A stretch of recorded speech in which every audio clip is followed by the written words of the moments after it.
Go. Controversies, big name signings, new teams coming into the league. The Division 1 had it all in this year's Sligo Rovers 11-a-side AstroTurf League. But we had a very competitive title race. It was a 3-horse race at one stage. Gannon and McNamara, Electric Limited, who were runners-up last year, they had their chances. Riverstown, leaders for a long time.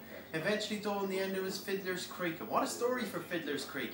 Played for 7 years in the Sligo Astro Centre League, where they won the league every year. They took a breakout, they stepped up to join the big boys, moving up in grade, moving up in all sense of the world in the move to the Sligo Rovers 11-a-side AstroTurf League.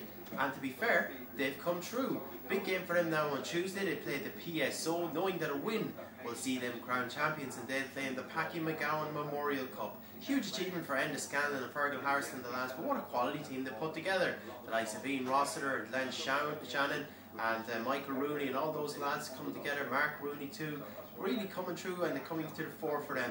They'll have a big challenge though coming up, and they'll have to take on the winners of the Waterford League in the All-Ireland. Last year that didn't go so well for Sligo Plumlin and Heaton, and speaking of Sligo Plumlin and Heaton and things not going well, that sums up the whole season for them.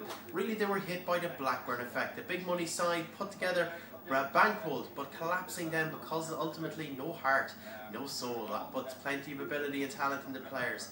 For next year, the title race should be even tighter and closer again. For Fiddler's Creek, though, a bit of a rarity, they've won every single league that they've entered in consecutive seasons.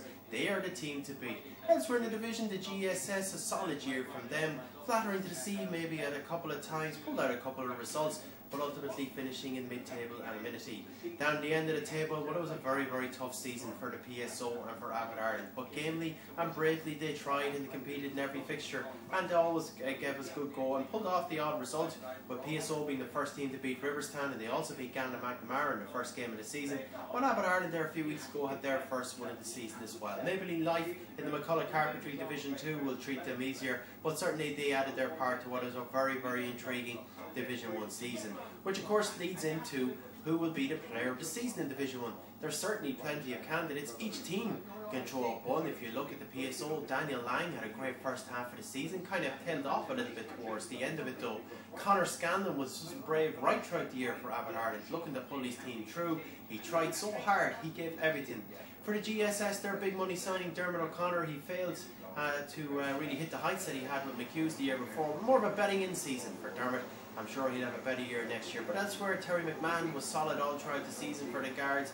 Another good year for the likes of Carl Jordan and Kevin Donegan as well. Would they be good enough to be nominated for the player of the season? Well, that's going to be up to the players and the referees in the league. Moving way up to the ranks for Sligo Plum and Heaton, Jim Sheridan was solid as a rock. Very solid in defence, of course. His broken nose affected him and took him out. Actually, it was his broken ankle. Might as well have been his nose. I think he kicked himself in the face. It doesn't matter. Poetic license. But he missed. Michael McNamara too was played well at times, but of course Gaelic commitments took him away. But definitely Jim Sheridan, I would expect, would have to be a contender for player of the season there. Going to Riverstown, Riverstown certainly have some good strong candidates. Johnny Kenny, Colin Burke, Mark Toohey, all had great seasons, as did Shawnee Potter and indeed Noel McKenna as well. Good years from them. They're bound to have a couple of players figuring prominently.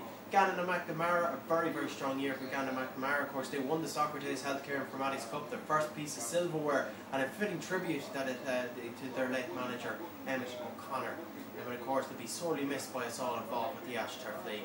But the Kellys are candidates for Player of the Year there, as David Martin as well. Mark Rooney, another great season from him. Kiki O'Grady kind of goes unnoticed in a lot of games, but works so hard and so well for his side too as well.